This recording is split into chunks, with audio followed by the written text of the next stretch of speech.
What is going on, Jet fans? Matt O'Leary back with another video. Today I want to talk about the New York Jets' most underrated player according to Sports Illustrated. We're going to go into that. Before we get started, reminder, you can get your tickets to the Talkin' Jets group outing on talkinjets.com. Your full all-inclusive ticket includes a tailgate, a ticket to sit with us, and getting on the field after the game. Make sure to act quickly because they are moving fast. We have already 40 plus tickets sold already, and the season isn't even close to beginning yet. It's going to be an absolute blast. I'm really looking forward to it. If you don't want the all-inclusive ticket, that's fine. You could do just a tailgate option or a ticket-only option. Check it out on talkinjets.com. Okay, so the most underrated New York Jet, according to this article, is Tyler Conklin. I really like this answer, by the way. Here's the full quote from the article. A few candidates for the Jets stood out offensively, including Jeremy Rucker and Xavier Gibson, but I landed on Tyler Conklin for how much he was able to balance a heavy responsibility in blocking schemes versus some critical catches. Conklin had game-altering grabs and wins both over Houston and Denver last year, but was primarily relied upon as an anchor amid a horrendous injury storm.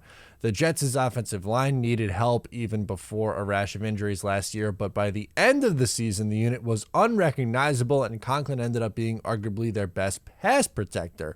The tight ends are so critical to this Kyle Shanahan, Matt LaFleur hybrid offense that Nathaniel Hackett runs, and it's not easy to draw top-tier pass rushers when you know you won't be getting much help. Conklin was admirable and was the team's third most targeted receiver in 2023. So Tyler Conklin finished last year, I thought, with some pretty nice numbers, 61 catches for 621 yards. The thing that a lot of people hold against him, he did not get in the end zone. Now, I would put that more to the fact that the Jets quarterbacks threw for 11 combined passing touchdowns last year. Zach Wilson, Trevor Siemian, and Tim Boyle were not very good, and the Jets' red zone offense was also not very good. The offensive line played a factor in it. We know all the reasons behind it, but still, all things considered, he was third in the team in targets, had 61 catches, over 600 receiving yards, and the 2 years prior, so in his 3 years as a tight end one, had 552 and 593 receiving yards. So he's pretty much a lock to give you 550 plus in a not so great offense the last 2 years with the New York Jets. And when looking at him in comparison to other tight ends in the NFL over the last 3 years, in terms of yards, he ranks 13th, 12th, and 14th. And then in catches, 11th, 8th, and 9th. So he's pretty damn close to being a top 10 tight end in the league with horrendous quarterback play the last 2 years.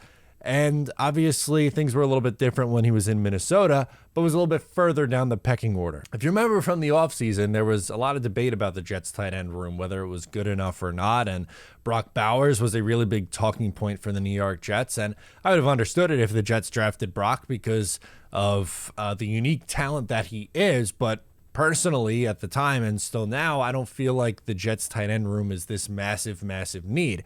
I think Tyler Conklin is an above average tight end, but I think there's a large section of people, either nationally or some even in this fan base, who look at tight end as a massive problem for this Jets team.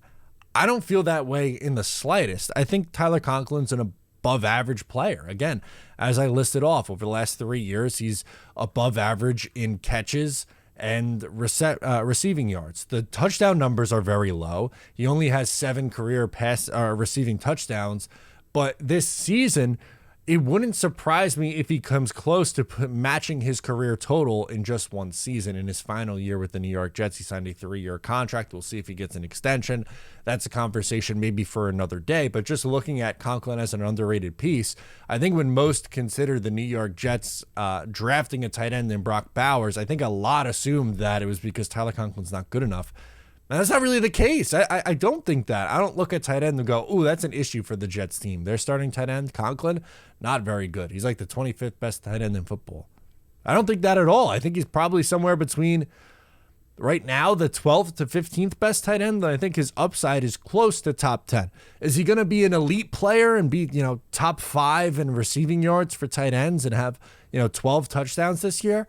No, I don't think that's the case, but I think he's going to be a damn good football player. When looking at the pecking order of targets for this upcoming season, I mean, last year the top three in order was Garrett Wilson, Breece Hall, and Tyler Conklin. I think the top two stay the same with Garrett and Breece, but then there's some debate on who is going to be next in the pecking order, and I think a lot has to do with Mike Williams' health for the upcoming season, but honestly, would not surprise me if Conklin ends up third in targets again for the New York Jets this year.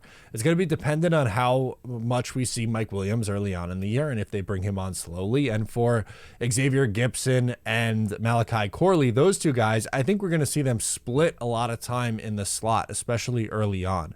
I think Xavier Gipson through OTAs and minicamp, he looked like he was ahead in the pecking order. Right now, again, that's all subject to change through training camp and preseason and whatnot. And, who knows if there's injuries. And, I'm not saying what the case in early July is going to be the same thing in September, but I wouldn't be surprised based on past history either if we see the Jets regime bring on their rookie wide receiver, Malachi Corley, a little bit on the slower side. So would it shock me this year if we see similar production, as in like 60 plus catches, 550 to 650 receiving yards, and then maybe 5 to 8 receiving touchdowns, depending on, the targets and red zone targets in this offense? It really wouldn't. If Aaron Rodgers is healthy and the Jets offense as a whole remains relatively healthy, my expectation is for Tyler Conklin to, for my opinion, the third year in a row, be close to a top 10 tight end in the league.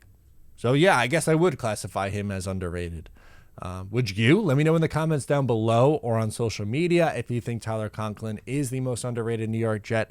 I still think Michael Carter is a good option for it, but this just overall, maybe if Conklin, you view him as underrated, overrated, where is he for the New York Jets for you? Subscribe if you're new. I'm Matt. I'll catch you next time.